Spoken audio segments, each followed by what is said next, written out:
여러분 안녕하십니까? 박상규입니다.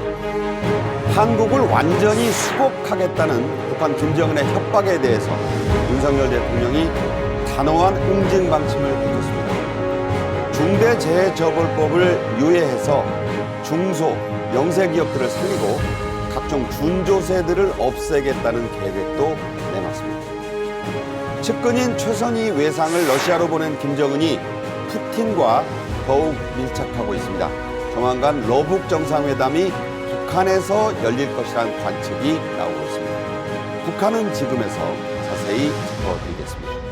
먼저 이진곤 전 국민일보 주필, 이광수 변호사와 함께 말씀 나누겠습니다. 어서 오세요. 네, 안녕하십니까. 안녕하십니까. 윤 대통령은 16일 국무회의에 모두 발언에서 최근 갈수록 수위를 높이는 북한 김정은의 최근 위협에 대해서 이렇게 말했습니다. 직접 들어보시죠. 북한은 새해 들어서도 북방 한계선 NLL 인근으로 포병 사격과 탄도 미사일을 발사하며 도발을 계속하고 있습니다. 북한이 도발해온다면 우리는 이를 몇 배로 응징할 것입니다. 전쟁이냐 평화냐를 협박하는 재래의 위장 평화 전술은 더 이상 통하지 않습니다. 윤 대통령은 김정은의 최근 협박들을 정치 도발이라고 규정했습니다. 4월 총선을 겨냥한 것이다 이런 뜻으로 들리는데 이주필은 어떻게 해석하십니까? 그렇죠. 왜냐하면 북한이 사실은요, 내용적으로 보면 새로운 이야기가 아니거든요. 이제까지 그래왔지 않습니까? 그렇게 해왔는데 이번에 이제 목소리를 높이고 표현을 달리하고 한 것은 이제 좀 바뀌었잖아요. 분위기가 뭐냐면 이 우리나라에는 지금 이른바 좌파 정권에서 우파 정권으로 바뀌었고, 그 다음에 안보가 특히 강조되고 있고, 그 다음에 총선 있지 않습니까? 네. 총선에 이제 북한은 언제든지 이런 총선 같은 큰 선거 때마다 장난을 쳐왔습니다. 쳐왔는데 이번에는 또 어떤 특수 상황이 있냐면 미국의 입장이 지금 난처해 있거든요. 왜냐하면 뭐 이스라엘 그쪽에도 그렇고 이쪽에 그러니까 우크라이나 쪽에도 그렇고 계속 분쟁이 곳곳에서 있지 않습니까? 네. 그러니까 미국이 굉장히 지금 군사적으로 말하자면 굉장히 부담스럽고 피곤한 그런 상황이고 미국 대선이 또 11월 달에 있거든요. 그렇죠. 그러니까 이런 기회에 이 정치적인 공갈 협박을 지금 강화하고 있는 건데, 그러나 보면 그 이상도 그 이하도 아닙니다. 왜냐하면 북한이 뭘 어떻게 할 수 있겠습니까? 그런데 지금 그래서 제가 볼 때는 정치 공세이기도 하지만 또 한편으로는 내부용이다. 내부용이다. 그래서 뭐냐면 그만큼 북한 민심이 지금 안 좋지 않느냐. 네. 그 흔들리는 북한 민심을 바로잡기 위해서 대한민국에 대해서 환상을 갖지 마라. 이런 것도 지금 경고해주는 그런 뜻에서 보면 북한 김정은 나름대로는 굉장히 지금 힘드는 그런 시기다. 이렇게 볼 수 있겠습니다. 네, 그런 평가를 주셨습니다. 윤 대통령은 또 김정은이 최근 남북 관계를 적대적인 두 국가 관계다 또는 교전국 관계다 이렇게 못 박은 것에 대해서도 입장을 밝혔죠, 이 변호사님? 네. 김정은 국무위원장이 이제 남북 관계는 더 이상 동족 관계, 동질 관계가 아닌 적대적 두 국가 관계라고 한 발언에 대해서 윤 대통령은 북한 정권 스스로가 반민족적이고 반역사적인 집단이라는 사실을 자인한 것을 말했는데요. 북한의 대한 입장을 강력한 의사 표시를 적시에 적절하게 하신 거로 보고 있습니다. 네. 북한 정권 스스로가 반민족적 또 반역사적 집단이라는 사실을 자인했다는 대목이 이주필님 언뜻 이해는 잘 안 되거든요. 이건 어떤 의미일까요? 그러니까 그동안은 북한이 사실은 먼저 뭐 민족 대단결이니 우리끼리니 뭐 해가면서 굉장히 이 우리 쪽에 대해서 평화 공세를 펴고 했는데 그게 사실은 아무 효과를 못 거뒀지 않습니까? 네. 그다음에 이제 특히 좌파 정권 때 남북 간에 중대한 어떤 결정이라도 나오기를 기대했었는데 뭐 된 게 없잖아요. 자기들 네. 기대대로. 이러니까 그런 데다가 지금 우파 정권이 들어섰으니까 북한으로선 이제는 우리한테 대해서 더 이상 기대할 게 없다. 뭐 그 점도 있고 또 말씀 국제사회적으로도 그다음에 뭐냐면 북한도 이제는 정상 국가다. 왜냐하면 요즘 중국이나 러시아하고 굉장히 긴밀해졌으니까 그 배경으로 해가지고 우리도 이제 당당하게 국제사회에서 일원이다. 뭐 이렇게 강조하는 측면도 있겠죠. 예. 네. 김정은은 불안한 한반도, 또 통제되지 않는 북한이라는 프레임을 만들어서 한국과 미국의 온건론자들로 하여금 대북 불안을 과도하게 확대 재생산하려는 의도를 갖고 있다. 그래서 이걸 경계해야 한다는 지적이 나옵니다. 이 점은 좀 의미심장해 보여요. 아니 우리도 그렇고 미국도 그렇고 우리도 지금 북한이 말이죠. 북한이 이렇게 공세를 취하고 군사적 도발을 하면 우리 안에서 봐라. 북한한테 너무 강경하게 나가니까 북한이 저러지 않냐. 이래가지고 오히려 공격하거든요. 내부에서 그런 공격이 있습니다. 그러니까 신원식 장관 같은 경우는 아니 도둑 잡는 경찰 보고 오히려 뭐 나쁘다고 그러고 도둑 잡는 경찰 보고 공격하고 하면 되겠냐 이런 말. 미국도 마찬가지예요. 미국도 지금 이렇게 되면 굉장히 전쟁 피로감에 들어가거든요. 그럼 미국 국민들은 어떻게 하겠습니까? 옛날같이 또 평화론자들이 득세를 하게 됩니다. 그러니까 온건론자들이 득세하게 만드는 그 여론 분열, 내부 분란을 조성하기 위한 그런 측면도 있겠죠. 있는데 뭐 그래서 북한이 이제까지 그럼 성공한 적이 있냐? 별로 성공한 적은 없습니다. 이번에도 아마 일시적으로 이렇게 힘을 과시해놓고는 또 그걸로 또 달리 자기들도 전략을 세우겠죠. 네. 자, 그래서 이제 신원식 국방장관이 최근 한 라디오에 출연해서 이런 말을 했습니다. 김정은의 최근 전쟁 위협은 허세가 아닐 수도 있지 않겠느냐 이런 평가를 질문을 받으니까 지나친 과장이다. 이 신 장관이 이렇게 말하면서 그 근거를 제시했는데 어떤 겁니까? 네, 그 신원식 장관은 짖는 개는 물지 않는다. 전쟁 협박은 허세라는 표현을 썼는데요. 그 근거로 북한이 실제로 전쟁을 준비하고 있었다면 전쟁에 반드시 필요한 이제 수백만 발의 폭탄을 지금 러시아에 지금 전쟁 중인데 러시아에 수출할 수 있겠냐고 반문했고요. 네. 그렇지만 신 장관은 최근 북한 상황을 보면 전면전은 아니더라 하더라도 국지 도발을 시도할 가능성은 매우 높다고 말했습니다. 그렇기 때문에 지나친 경계는 경계해야겠지만 그 전쟁 위험에 대해서는 항상 대비할 필요가 있습니다. 그래서 적절한 긴장은 반드시 해야 될 것 같습니다. 네. 말씀한 대로 이스칸데르나 방사포 600mm 방사포를 대거 러시아에 팔았는데 네. 그 팔고 나서 무슨 실제로 전쟁을 하겠다는 거냐 그런 얘기고 네. 재밌는 표현을 썼어요. 짖는 개는 물지 않는다. 물지 않는다. 자, 여러분이 해석하시면 되겠습니다. 윤 대통령은 김정은 정권을 이렇게 강력 비판했지만 북한 주민들에 대해서는 좀 따뜻한 포용을 해달라 이런 당부를 했어요. 그러니까 북한 정권하고요. 그 김정은의 그 폭정 집단하고 우리 북한의 우리 동포하고는 별개예요. 문제는 이 김정은 이 테러 집단의 문제죠. 그 북한에는 2,600만 동포는 우리 한민족이에요. 그런데 이 사람들은 거기서 폭정에 시달리고 있잖아요. 김정은 집단의 폭정에. 이 사람들은 우리가 지원해야죠. 그다음 따뜻하게 안아야죠. 그래서 그 사람들이 항상 마음속에 한국이 자기들의 희망인 걸로 늘 마음속에 그려야 되는데 김정은이가 지금 그걸 끊자는 거 아닙니까? 네.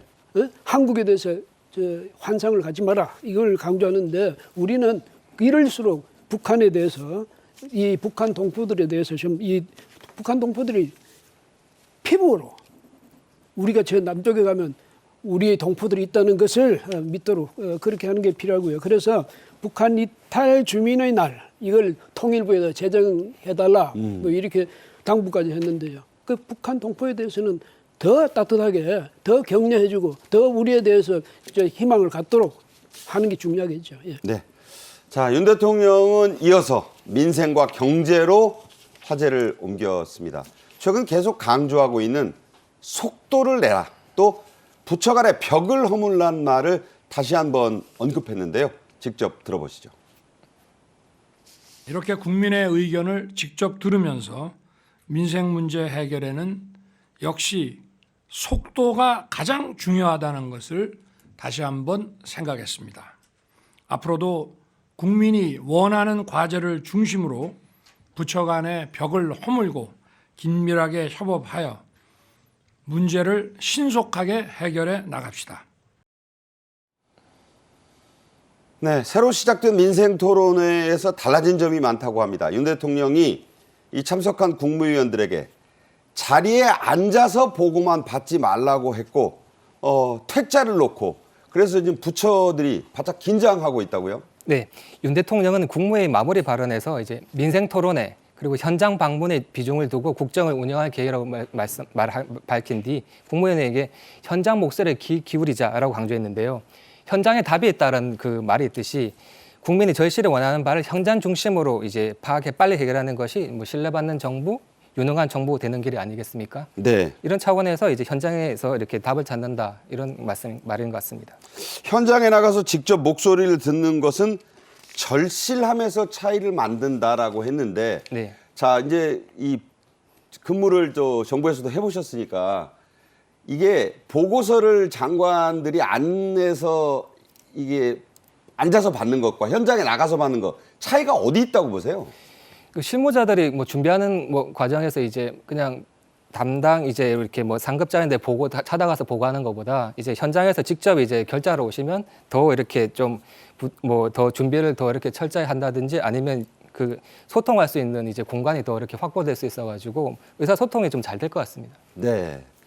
자, 이런 일도 있었습니다. 또 이 곧 민생 토론회를 할 법무부와 행안부가 최근 대통령실로부터 보고를 다시 하라는 지시를 받았다고 합니다. 그러니까 이게 이른바 짜깁기 보고서에 대해서 대통령이 역정을 냈다는 그런 얘기가 들려요. 그게 이게 뭐냐? 작년 그 과제도 있고 말이지. 뭐 그동안에 이야기됐던 여러 가지 과제를 지금 모아놓은 거 아니냐. 이런 식은 이거는 현장, 지금 말씀하셨지만 현장감이 없는 것 아니에요.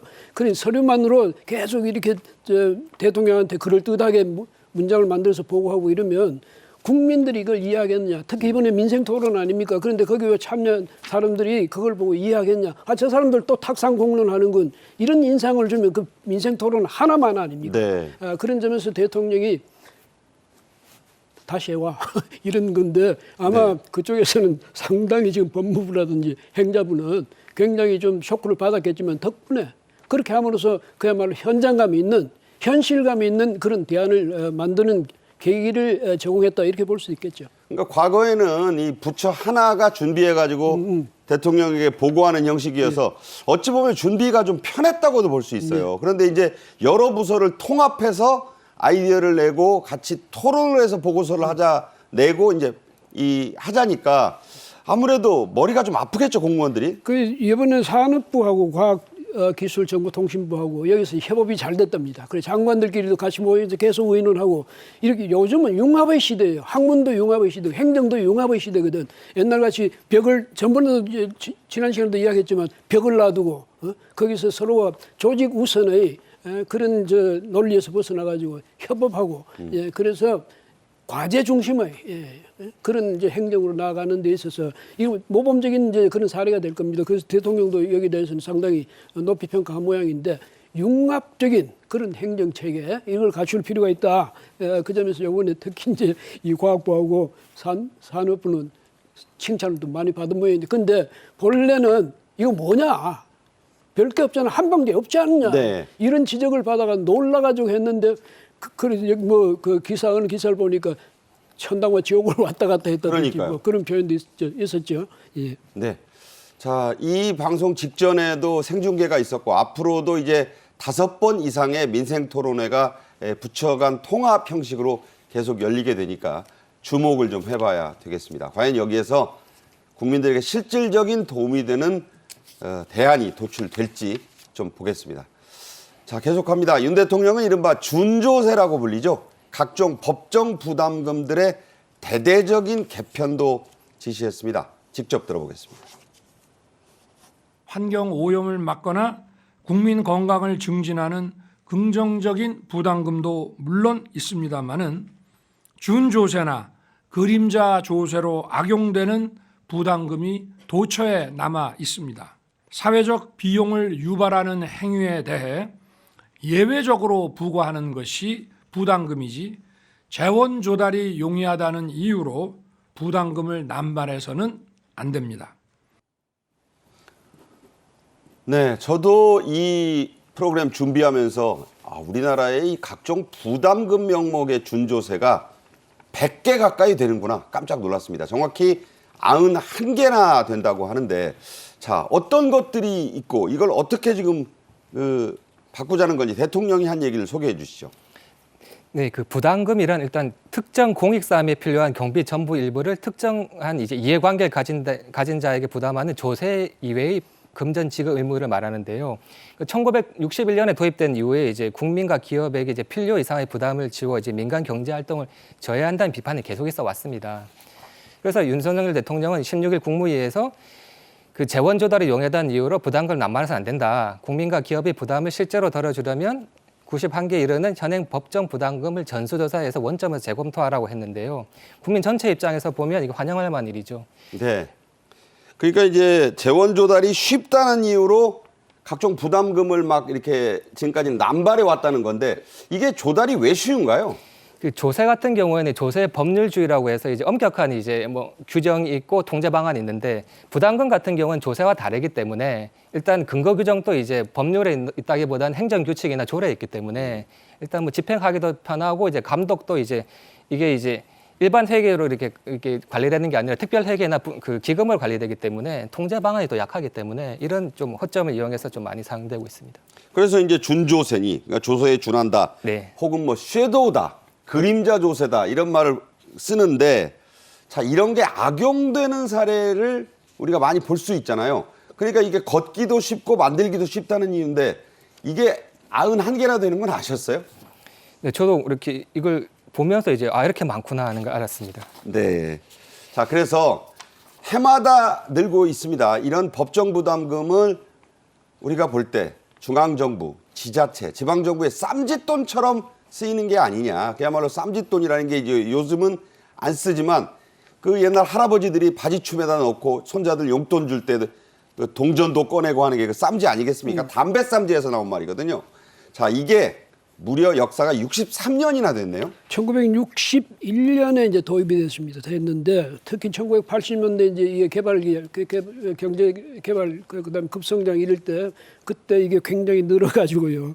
지금 아까 말씀하신 대로 91개가 됐습니다. 91개가 됐는데 2002년부터는 부담금 관리 이 기본법을 이제 제정해가지고 너무 지나치게 늘리지 못하도록 한다든지 이걸 또 관리 이 체계를 또 분명히 해가지고 그 관리를 제대로 한다든지 뭐 이런 걸 시도했는데 그게 지금 그 두 분이 말씀하셨지만 이게 쉬운 돈인데 누가 그걸 정부 부처나 이런 데서 그걸 포기하고 싶겠습니까? 네. 그러다 보니까 해마다 늘어가지고 이게 말이죠.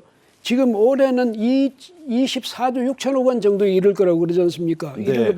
그게 2002년 기본 이 부담금 관리 기본법 이거 만들었을 그해 7조 4천억 정도였는데 그게 지금은 올해는 24조 6천억 원에 이른다고 그러더라고요. 작년에도 이게 얼마였냐면 22조 4천억 원이었습니다. 이 정도로 느는데 이게 뭐냐면 손쉬운 아까 삼짓돈이라고 했지 않습니까? 네. 삼짓돈 자기 마음대로 꺼내면 되는 거야.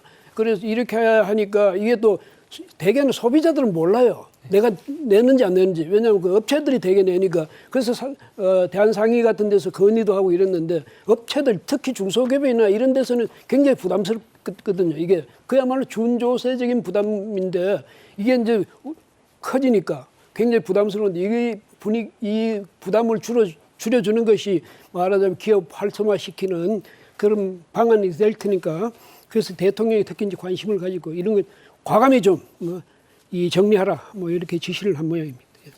자, 나하고 이게 뭐 무슨 상관이냐 이렇게 생각하실 텐데 그렇지가 않아요. 이게 91개 내용을 뜯어보면 여러분들도 해당되는 게 있습니다. 다시 한번 그래픽으로 보여드리면 영화관에 가서 표를 살 때 부담금을 내는 게 있습니다. 이게 표값의 3% 정도 되고요.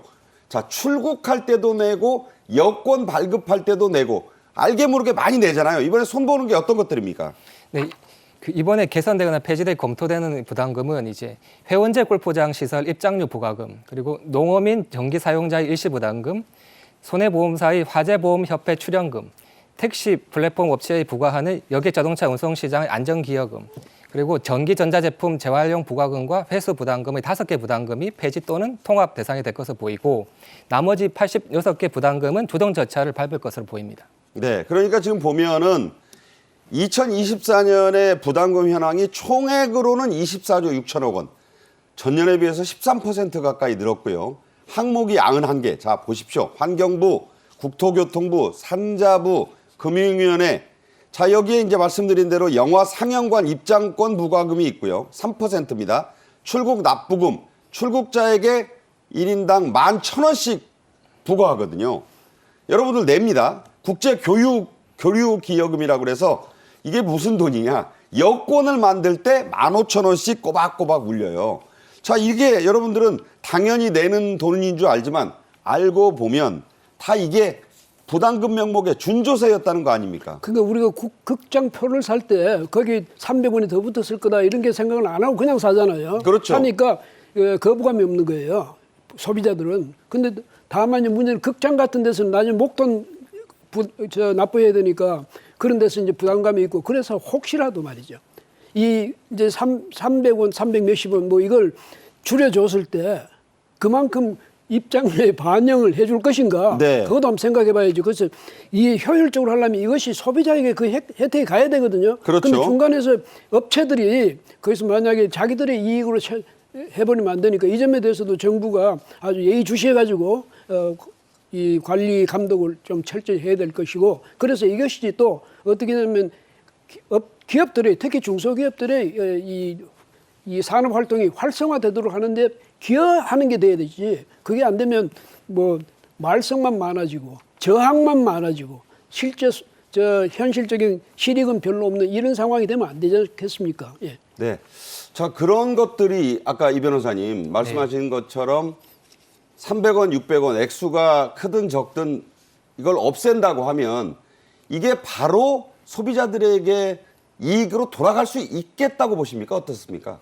저는 주필님이 말씀하신 것처럼 이게 법 차원으로서 이게 관리를 특별하게 이렇게 좀 개정안에 반영돼야 될 것 같거든요. 그러니까 이제 뭐 부담금을 없앤다, 폐지한다 이거 떠나서 이제 이 부담금이 기존에 부담금을 했던 것을 어떻게 뭐 처리하고 관리할지에 대해서 이렇게 규정안에서 이제 좀 반영시켜야 될 것 필요성이 이게 이제 있습니다. 국회 입법 사항은 아니니까 네. 그 대통령이나 각부 장관 또 지자체 장들이 결심하면 할 수 있는 거 아니에요? 어떻게 봅니까?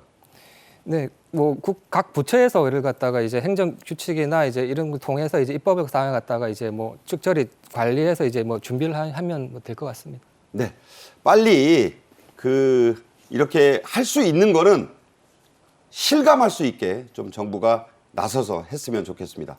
자, 이와 함께 윤석열 대통령은 오는 27일부터 50인 미만의 사업장에도 적용될 이른바 이 중대재해처벌법을 유예하는 방안을 좀 처리해서 법으로 좀 해달라 국회에 요청을 했는데요. 직접 들어보겠습니다.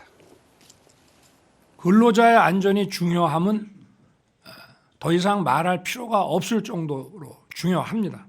그러나 처벌만이 능사는 아닙니다. 가뜩이나 지금 우리 영세 기업들이 고금리 고물가로 견디기 힘든 상황인데 이렇게 짐을 지우게 돼서 이 중소기업이 더 이상 존속하기 어렵다면 그 피해는 역시 고스란히 우리 근로자들과 서민들에게 돌아갈 것입니다. 네, 1월 27일이면 이제 얼마 안 남았습니다. 윤 대통령은 국회가 이런 상황인데도 여전히 답을 내놓지 않고 있다라면서 답답함을 토로했는데 대기업은 몰라도 영세 중소기업들에게는 이게 큰 부담 아니겠습니까? 그 5명에서 50명 사이 그 기업들인데 우리가 기업이라고 이러지만요. 그 영세 소기업들은 사장이 이 근로자하고 사장 구분이 없어요. 뭐 간해수공업적인 회사들 아니에요? 그러니까 어떻게 보면. 사장이 직접 나가서 같이 일을 해야 무슨 조금이라도 이익을 남길 수 있는 그런 체제인데 거기서 같이 일하다가 만약에 무슨 사고가 났다. 사장 당신이 책임져. 이렇게 되면 일이 안 되는 거예요. 기업이 운영이 안 되죠. 네. 그 순간에 저 기업이 완전히 스톱해야 되는데 이건 잔인한 거예요, 사실은. 근데 이걸 이제 이런 것을 가지고 좀 완화해 주자. 이렇게 하면 또 야당에서는 어떻게 하냐면 이거 근로자를 위해야 되고 노동자를 위해야 되니까 사장들이 이런 것은 책임을 져야 된다. 뭐 이렇게 해야 된다. 그럼 사장은 어떻게 합니까? 그 영세 소기업의 사장들은 그럼 어떻게 해야 되겠습니까? 그래서 그런 점에서 아마 소기업 영위하시는 분들은 정말 간절히 원하는 걸 거예요. 그 일하다 걸핏하면 만약에 사고가 많이 날 수 있는 그런 직종에서는 걸핏하면 경찰서 불려가야 되고 감옥에까지 심지어 가야 될 그런 상황이 시하면 누가 안심하고 기업을 운영할 게 있겠습니까? 그래서 네네. 우리가 말하는 말하자면 우리가 생각하는 그런 정의하고 현장에 있어서의 정의는 좀 다를 수도 있다. 네. 이걸 좀 정치권은 좀 유념해 줬으면 좋겠습니다. 그래서 처리할 건 빨리 좀 해줘야죠. 네. 자, 1월 27일입니다. 영세 중소기업들이 해당된 것인 만큼 대통령의 호소에 정치권도 좀 화답을 했으면 하는 바람을 갖습니다. 자, 만약에 이 법 개정안이 적시에 처리되지 않으면 무슨 일이 일어날지 궁금한데 영세 중소기업들 실제로 어떤 피해를 볼 수 있을까요? 네, 영세 기업들이 지금 경영도 이렇게 어려운 상황에서 이제 중대재해처벌법이 당장 실행이 되면 뭐 이렇게 사고가 발생할 시 이제 형사처벌도 받을 수 있고 그리고 이제 뭐 손해배상도 해야 되기 때문에 영세 기업들이 뭐 도산할 가능성이 좀 크다고 이렇게 볼 수가 있겠습니다. 여권은 2년을 더 좀 유예해 보자 이렇게 지금 그 제안을 이미 해서 법안을 올려놨는데 지금 야권이 호응이 좀 안 되고 있는 그런 상황이죠? 네, 야권은 지금 근로자, 경영자의 이제 뭐 영세 기업들 중요하지만 이제 근로자들 이제 안전 보호도 이렇게 뭐 더 절실하다 이런 입장에서 이제 뭐 반대하는 걸로 알고 있고요. 뭐 그런 상황에서 지금 더 빨리 지금 기간이 얼마 안 남았으니까 협의할 필요가 있을 것 같습니다. 네. 자, 조속한 정치권의 답변이 좀 있어야 되겠다 이런 생각을 갖습니다. 이진곤 전 국민일보 주필, 이광수 변호사와는 여기서 인사드리겠습니다. 잘 들었습니다. 고맙습니다. 네. 이어서 북한은 지금 순서입니다. 새 벽두부터 북한과 김정은의 동태가 또 발언이 심상치가 않습니다. 앞서도 말씀을 드렸죠. 작년 말부터 시작된 김정은의 입은 갈수록 거칠어지고 있습니다. 또 북한과 러시아는 더 강력하게 밀착하고 있습니다. 그 속셈을 자세히 짚어보겠습니다. 먼저 영상으로 보시죠.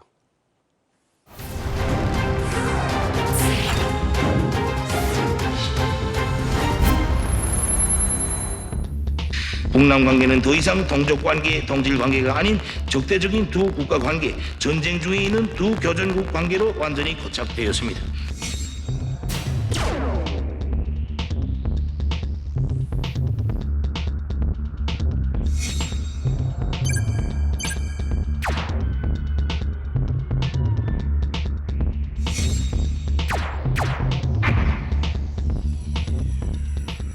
가장 적대적인 국가로 규제한 이상 독립적인 사회주의 국가로서의 조선민주주의인민공화국의 주권 행사 영역을 합법적으로 정확히 규정짓기 위한 법률적 대책을 세울 필요가 있습니다.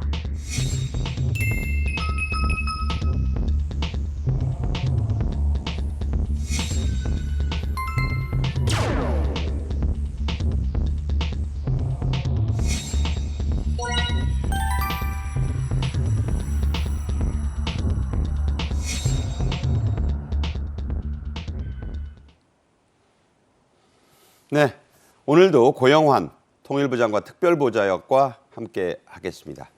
어서 오세요. 안녕하십니까? 네. 자, 김정은이 우리를 적대국, 더 나아가 교전 상대국이다. 이렇게 표현하기 시작한 건 작년 말 북한 노동당 전원회의 때부터였습니다. 그 이후에 발언 수위는 갈수록 강경해졌죠. 간추려서 들어보겠습니다. 북남 관계는 더 이상 동족 관계, 동질 관계가 아닌 적대적인 두 국가 관계, 전쟁 중에 있는 두 교전국 관계로 완전히 고착되었습니다. 전쟁이 일어나는 경우에는 대한민국을 완전히 점령, 평정, 수복하고 공화국 영역에 편입시키는 문제를 반영하는 것도 중요하다고 봅니다. 우리 공화국이 대한민국은 화해와 통일의 상대이며 동족이라는 현실 모순적인 기성 개념을 완전히 지워버리고 철저한 타국으로 가장 적대적인 국가로 규제한 이상 독립적인 사회주의 국가로서의 조선민주주의인민공화국의 주권 행사 영역을 합법적으로 정확히 규정짓기 위한 법률적 대책을 세울 필요가 있습니다. 헌법에 있는 북반부, 자주, 평화통일, 민족 대단결이라는 표현들이 이제는 삭제되어야 한다고 봅니다. 네, 앞서 들으신 북한 매체의 보도 중에 전쟁이 일어나면 대한민국을 점령하고 평정하고 수복한다. 같은 얘기를 뭐 3번씩이나 단어를 달리하면서 했는데 예. 굳이 이렇게까지 하는 이유는 뭔가요? 기본적으로 내부 사정이 좀 작동을 하는 것 같고요. 그리고 할아버지, 아버지 때의 통일 강령이 마음에 안 들어하는 것 같아요. 그러니까 그걸 바꾸려고 그러는 것 같은데 어쨌든 대한민국을 제1의 주적으로 하라. 그런 이야기를 하고 있는 거거든요, 지금. 네. 그래서 김정은이 이런 그 언급들을 하면서 아예 네. 북한 헌법 조항에다 넣어라 이런 얘기까지 했죠. 사실 헌법 조항에 넣는다는 건 북한 사람들한테는 큰 의미가 없습니다. 왜냐하면 조선노동당 규약이 가장 중요하고 노동당 규약에는 한반도를 공산주의화한다는 내용이 들어가 있었거든요. 네. 근데 이제 이른바 정상국가 냄새를 피우려니까 이제 헌법에다까지 이렇게 적대국가라는 것을 넣으라는 건데 이게 형식적인 거군요. 형식적인 거라고 할 수 있는데 어쨌든 대외적인 메시지는 대단히 강한 거고요. 한국에 대한 입장도 사실 뭐 제일 가장 적대적인 국가로 굳이 그 철두철미한 제1의 적대국이다 그랬어요. 적대국이라고 딱 박아놓고요. 그리고 이 할아버지가 내놓은 거거든. 자주평화통일 민족대단결 그것도 없애라. 그러니까 김일성 때 나온 그 3대 지침 아니겠어요? 3대 지침, 3대 강령을 없애버린다는 거고, 그리고 이제 한국만 지금 뭐 한반도의 무슨 그 한반도와 뭐 이것을 부속돼서 주변 한다. 부속도서. 이것처럼 우리도 그렇게 넣어라. 조선반도가 조선민주주의민국의 영토이고 그 모든 섬들도 조선민주주의 영토이다. 이것을 헌법에 갖다 넣어라. 이렇게 그러니까 지시를. 남한은 진작 자기네 헌법에다가 한반도와 그 부속도서를 영토로 한다고 했는데 네. 우리도 해라 이렇게 한 우리도 거예요. 하라. 그걸 네. 헌법에다 적어 넣어라. 이렇게 이야기를 한 겁니다. 자, 그 말씀하신 대로 노동당 규약이 중요한 거지 네. 헌법은 형식적인 거라고 했는데 네. 이거 그렇다면 대외용이거나 한국, 우리나라나 미국보라고 하는 것일 수 있나요? 기본적으로 대외용입니다. 대외용이고 한국과 미국과 외국사회 보고 너네 우리가 이렇게 입장을 바꾼다. 이것을 똑똑히 알라. 이런 식의 멘트가 아닐까 싶습니다. 네, 그렇군요. 김정은은 이어서 대남 기구들도 잇따라 폐지하고 있습니다. 자, 우리 국민들에게도 익숙한 그런 기구들이 다 들어갔어요. 그런 기구들이 다 들어갔습니다. 사실 조국평화통일위원회라는 것을 지금 대남기구를 없앤다고 이야기를 했는데 이거는 뭐냐면 왜 김용순이라고 한국에 왔던 키 큰 사람 있었죠. 그 선물 주러 왔던 사람 네네. 그다음에 그 전에 했던 허담이라는 사람이 이제 조국평화통일위원회 위원장을 했던 굉장히 큰 기구. 김영삼 정권 때죠. 그렇죠. 네. 굉장히 큰 기구인데 그거를 없애라 그랬고 민족경제협력국이라는 건 이제 6.15 공동성명 이후에 이제 김정일이 지시해서 만들어진 거고 민화협이라고 이제 민족경제협력 이것을 이제 민간 교류를 하라고 해서 만든 것도 민화협도 많이 나왔잖아요. 우리 한국에도 민화협이 있어요. 네. 이것들을 모두 없애버리라. 그다음에 또 중요한 금강산 국제관광국도 없애라. 이 현대 아산이 하던 거 그것도 없애버리라. 네. 네. 자, 그야말로 뭐 건물만 없애는 게 아니라 아예 사업이니 뭐니 그야말로 모든 걸 이제 중단하고 다 삭제해라 이런 얘기인데 네. 이렇게까지 하는 이유는 어디? 그러니까 뭐 작년도 당정위원회에서 이야기한 것처럼 적대 관계인데 뭘 이런 교류니 협력이니 이런 거 할 거 있느냐 이제는 그냥 싸울 일밖에 없다고 북한 주민 이거 분명히 내부 메시지입니다. 이거는 북한 주민들한테 남한은 우리 적이니까 싸울 생각을 하지 무슨 교류니 협력이니 뭐 통일할 때 사고를 네. 삼지 말아라 이런 김정은 의지 발현이다 이런 생각이 듭니다. 네. 싸울 상대지 무슨 협력을 하고 교류를 하느냐. 예. 이렇게 이제 치고 나오고 있습니다. 북한은요. 대남 방송도 1월 13일부터 전격 송출 중단을 했습니다. 난파 간첩들을 주제로 한 영화 드라마 보면 입을 뒤집어 쓰고 이 레시버 꽂고 듣는 그게 바로 이 대남 단파 방송이었는데 자 이건 왜 이렇게 하는 건가요? 뭐 사실 북한에서 중요한 방송이 조선중앙방송하고 평양방송인데 평양방송은 대남방송이거든요. 네. 이 대남방송을 지금 오늘까지도 지금 중단을 하고 있는 거예요. 안 들리죠? 안 들리고 있고 이게 이제 1980년대부터 이것을 하면서 이제 김일성, 김정일 찬가를 내보내고 거기다 뭐 어떤 숫자들을 불러주는 이른바 난수 방송이죠. 난수 방송을 해서 평양 뭐, 예. 257, 258 하던 거 아닙니까? 그렇죠. 257, 네. 258. 우리 뭐 한국 드라마에도 많이 나왔는데 여기 2000년대에 잠깐 중단됐다가 이제 다시 2016년도에 재개가 돼서 계속 간첩들한테 지령을 내려보내던 건데 아마 이것은 아마 간첩들의 새로운 지령이 안 내려가겠습니까? 그런데 이게 아마 새로운 시대에 맞게 이메일이나 보안 메일이나 이런 것으로 충분히 요새 누가 라디오 입을 뒤집어 쓰고 하겠어요. 다 그렇죠. 간첩들도 예, 그러니까 뭐 다 텔레그램 쓰고 할 텐데. 텔레그램 쓰고 뭐 다 그런 것을 통해서 충분히 할 수 있으니까 이런 쓸데없는 짓 하지 말아라. 그런데 뭐 간첩들이 거의 없다는 소리는 아니고 보다 현대화됐다고 볼 수 있는 거죠. 그러니까 나이 드신 분들은 아 정말 이제 평양 방송을 안 하면 간첩들 지령 못 받는 거야? 이렇게 생각하게 만들려는 거 아닐까요? 그렇죠. 그것도 있고 우리가 그런 짓은 안 한다는 건데 보다 우리 생활 가까이에 인터넷을 통해 들어와 있다 이렇게 볼 수 있습니다. 네. 여러분이 그 똑똑히 아셔야 될 부분은 그런 대목이 있다는 겁니다. 우리 당국은 이 대남 방송을 신랄히 비판하던 때도 있었습니다. 그 장면 잠깐 돌아보시죠. 휴전 이후 28년여. 그러나 휴전선 일대에는 북한 교회의 각종 도발이 끊이지 않고 있으며 대남 비방 방송이 다시 시작된 지도 1년이 지났습니다. 국방부 박종식 대변인은 9월 4일에 북한 교회 대남 비방 방송 재개 1년을 맞아 성명을 발표하고 북한 교회는 도발적인 대남 비방 방송을 즉각 중지하고 전두환 대통령의 112 제의와 6.5 제의를 수락하라고 촉구했습니다. 1200만을 돌파했다는 영화 서울의 봄 직후의 상황이라고 볼 수 있습니다. 1981년대 얘기인데요. 김정은은 최근 남북교류의 상징들도 이 대남 방송과 함께 없애기 시작했습니다. 북한 매체는 경의선 철도를 완전히 끊으라는 김정은의 지시를 또 이렇게 전했습니다. 직접 들어보겠습니다. 북남 교류 협력의 상징으로 존재하던 경의선의 우리 측 구간을 회복 불가한 수준으로 물리적으로 완전히 끊어놓는 것을 비롯하여 접경 지역의 모든 북남 연계 조건들을 철저히 분리시키기 위한 단계별 조치들을 엄격히 실시하여야 하겠습니다. 네, 경의선을 끊으면 사실 경의선은요. 북측 구역을 이제 끊고 회복 불가하게 만들라는 건데 사용 안 한 지가 오래된 그런 구간입니다.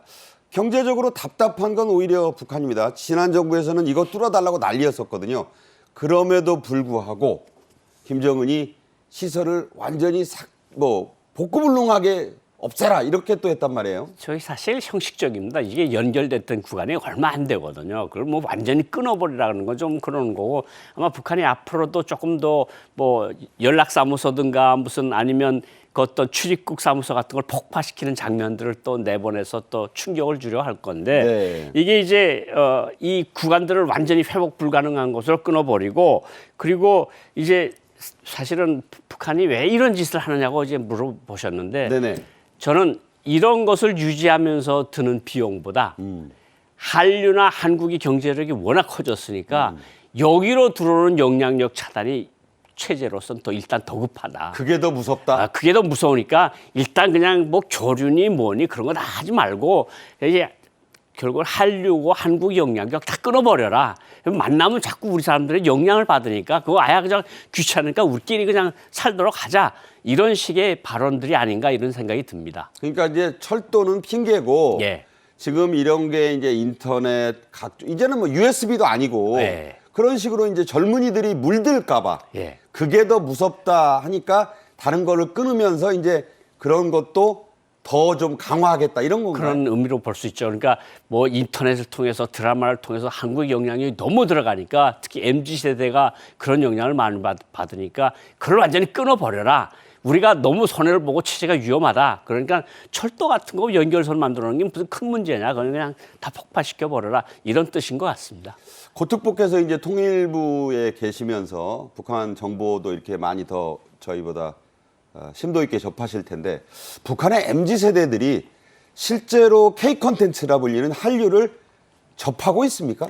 실제로 많이 접하고 있고 실제로 탈북민들을 들어온 탈북민들을 통해서 조사를 해본 것을 보면 한국 드라마를 봤다는 사람들이 과반수가 넘어요. 아. 특히 젊은 세대에서 당에 대한 노동당에 대한 이 불신이 제일 강한 세대거든요.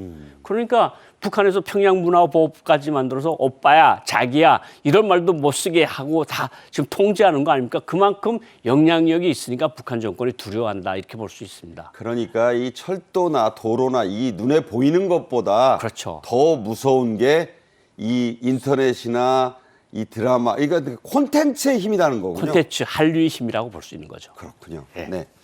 자, 김정은 앞서도 얘기했지만 한술 더 떠서 할아버지 김일성, 걸핏하면 김일성 따라하기를 했었는데 그 업적을 기리기 위해서 세워진 이른바 조국 통일 3대 헌장 기념탑도 철거하라고 했습니다. 자, 이건 상당히 이해하기가 저로서도 난해한 그런 명령인데 자, 왜 그렇게 이것까지 하는 건가요?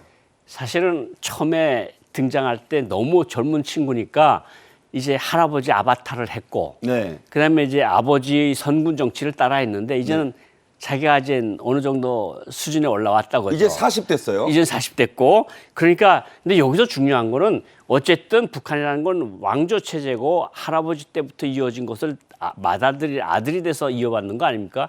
이게 조국 통일 3대 강령이라는 게 김일성이가 만들어놓은 자주 평화 민족 대단결 그거 그다음에 잘 아시지 않습니까? 고려민주연방공화국 창립방안 그 얼마나 이야기를 들었습니까? 그럼요. 1980년도에 나온 거. 네. 그다음에 최고인민회에서 김일성이 나온 조국 통일 10대 강령이라는 것을 기념해서 네. 김정일이가 2001년도에 평양시 남평양하고 개성하고 있는 거기에 3대 영장 기념비라는 걸 만들었거든요. 탑으로 만들었는데 그거를 저 꼴 보기 싫은 거를 치워버리라. 그러니까 아버지가 만들어 놓은 게 꼴 보기 싫다는 소리예요. 할아버지가. 할아버지가 할아버지를 위해 만든 게 만든 그 기념탑 자체가 꼴 보기 싫어 볼 걸 사나운 뿌리를 부정하는 건가요? 그걸 부정하는 거죠. 그러니까 이제는 나의 통일 강령대로 밀고 나가겠다. 이제는 할아버지 필요 없고 아버지 필요 없고 네. 김정은표 통일 강령으로 나가겠다. 이제는 내 시대가 됐으니 내 조대로 하겠다. 그거죠. 바로 그러면 북한 주민들이 저걸 어떻게 받아들일까? 굉장히 북한 사람들한테 충격이 올 거라고 생각을 합니다. 김정은의 선대를 부정하는 거는 지금도 엄연히 살아있는 북한의 그 빨치산 세대야 뭐 많이 이제 돌아갔겠습니다만 그 그 2세, 이후 3세. 세대들에게는 충격 아닐까요? 굉장히 충격이죠. 그러니까 할아버지, 아버지 뿌리를 이어서 자기가 이어왔는데 그 덕에 자기가 지도자가 되는데 할아버지, 아버지를 부정한다? 그러면 당정군 엘리트들에 준 메시지가 저 사람은 뭐야? 하늘에서 뚝 떨어졌나? 왜 갑자기 저래? 이런 말들을 충분히 할 수 있는 겁니다. 부작용이 우려되는군요. 그렇죠. 네, 좀 지켜봐야 되겠습니다. 자, 이러는 한편에서 김정은은 최측근 중 한 명이라 할 수 있는 최선희 외상을 러시아로 급파했습니다. 자, 믿을 건 러시아밖에 없다는 뜻이라고 볼 수 있나요? 예, 14일부터 16일까지 이제 모스크바를 방문해서 지금 라브로프가 예. 장미꽃다발까지 줬어요. 장미꽃다발을 줬는데 또 최선희 외무상은 뭐라 그러는가하면 활발히 활동하는 모습을 보고 있다 제가 그 따라다니는 데마다 내가 같이 있다는 느낌을 받는다 이런 식으로 이제 서로 아부하면서 이제 그 뭐 소위 친선 관계를 발전시킨다 그랬는데 저렇게 두 나라 사이가 좀 가까워지고 있다 이렇게 볼 수 있는 겁니다. 네, 2박 3일 회담이긴 하고 또 여기저기 갑니다. 그런데 이제 핵심적인 관심사는 푸틴이 만나줄 거라고 하는데 이제 뭐 확인을 안 해주는 게 공산주의 국가긴 합니다만 거의 확실하죠. 뭐 푸틴은 방금 전에 얼마 전에 만났고 수시간 전에 만났고 아주 만나는 사진이 나왔는데 아주 환한 웃음을 짓고 최선희 외무상을 만나는 장면을 이제 몇 시간 전에 보도를 했거든요. 네네. 그걸 보면 두 나라 사이 관계가 우크라이나 전쟁이 지속되는 한 굉장히 밀접할 것으로 이렇게 볼 수 있습니다. 네, 우리가 기억하는 장면이 있죠. 작년에 푸틴이 러시아 극동 우주기지로 김정은을 불러서 김정은 또 열차 타고 며칠을 가서 만나서 뭐 이것저것 보고 로켓 뭐 감탄하고 메모하고 하지 않았습니까? 자, 그 방문에서도 이미 공식적인 푸틴의 북한 방문 초청이 있었어요. 네. 이 최선희를 보낸 이유가 네. 거기에다가 이제 소위 배설하고 할까? 네. 확실히 엔도스 하려는 그런 방문이란 얘기 있네요. 그렇죠. 그러니까 이번에 최선희가 간 것은 푸틴 대통령이 방북을 위해서 간 것으로 보여지고요. 그리고 푸틴 대통령이 이제 그때 보스토친이 거기 갔을 때 김정은이가 그때 이제 여러 가지 이야기 들어왔고 이제 말씀한 것처럼 초청을 받았는데 최근에 크렘린 대변인이 북한과 모든 대화와 지원을 강화할 것이라고 그렇게 공식적으로 보도를 했어요. 네. 그리고 뭐 여기 이제 북한은 지금 군수공장들이 많이 돌아가기 시작을 했다는 거거든요. 군수공장에서 안 팔리던 것들을 러시아에 팔고 네. 러시아에서 이제 경화와 기름과 식량을 받아들이니까 서로 윈윈하는 그런 체계고 아마 푸틴 대통령이 또 트럼프 전 대통령과 좀 가까운 사이가 아니겠습니까? 그렇죠. 이런 모든 것들을 내다보면서 이게 푸틴하고 잘하면 미국과의 관계도 좀 더 이제 1, 2년 후에겠지만 잘 될 수 있다는 그런 확신을 가진 것으로 볼 수 있습니다. 러시아의 이제 북한 노동자들이 가는 문제도 이번에 이제 논의가 구체적으로 좀 될 거다 이런 얘기 있습니다. 북한이 러시아의 노동자를 송출하는 게 러시아로서도 이익이 되겠지만 북한에게는 큰 외화벌이 수단이죠. 그렇죠. 이제 한 2만 명 정도로 갈 것으로 예상을 하는데 사실 한 2,000불 정도를 받는다는 거거든요. 1인당. 1인당. 거기서 이제 본인한테 주는 월급입니까? 게 월급. 예. 근데 거기서 본인이 갖는 거는 2,300불이고 나머지는 국가가 다 빨아 들어가는 거거든요. 한 2,800불은 나라에 바치는 거죠. 나라에 바치는 거죠. 1,800불은. 1,800불. 그걸 곱하기 2만에 곱하기 12라면 그거 굉장히 큰 돈이거든요. 네. 그리고 가격도 싸고 또 북한 사람들이 일을 열심히 하니까 네. 러시아로서는 그것도 좋은 일이고 그러니까 러시아에게 필요한 것을 주고 러시아에서 필요한 것을 받고 이런 계획을 가지고 있는 것으로 보입니다. 말씀하신 대로 트럼프가 아이오와에서 압승하니까 예. 푸틴, 트럼프, 김정은의 삼각관계가 부활하는 거 아니냐는 얘기가 이제 나오기 시작해요. 그런 우려가 짧게. 있습니다. 그 전망은 어떻게 보십니까? 뭐 사실 푸틴하고 뭐 트럼프하고 관계는 좋고 뭐 푸틴도 그렇고 기본적으로 트럼프 전 대통령도 결국은 어쨌든 뭐 김정은과 러블레터를 주고받는다고 푸틴하고도 관계가 좋으니까 삼각관계는 충분히 이루어질 수 있다 이렇게 보여집니다. 네, 고영환 통일부 장관 특별보좌역과 말씀 나눴습니다. 잘 들었습니다. 감사합니다. 정책의 이슈 수요일 순서 여기까지입니다. 오늘도 시청해 주신 여러분 감사합니다.